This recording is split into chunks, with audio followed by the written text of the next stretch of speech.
मुझे ये तस्वीर ख़ास तौर पर इसलिए पसंद है क्योंकि एक ऐसे ढांचे की तरह लगती है जो गिरने की कोशिश कर रहा था। हिमंग। जब उसे जलाया जा रहा था, ये इतनी तेज़ी से जल गया कि गिरने के अमल में ही ये वक़्त में मुंजमद हो गया। अ, ये तस्वीर वाक़ई नाक़ाबिले यकीन है। इसके अलावा कुछ भी इसका सबब नहीं बन सकता था सिवाय एक फ्लैश आग के एयाज़न असर के, जो हज़ारों डिग्री से ज़्यादा दर्जा हरारत पर हो। एक लम्हे में आग ने घूमकर फिर वक़्त में मुंजमद हो गई।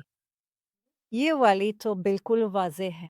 अगर आप गौर करें तो ऊपर और नीचे की तहें निस्बतन सीधी और तरतीब से हैं, लेकिन ये तह गेनगुर है, जो ज़ाहिर करती है कि आग ने ख़ास तौर पर इस मवाद के साथ घूमकर असर डाला।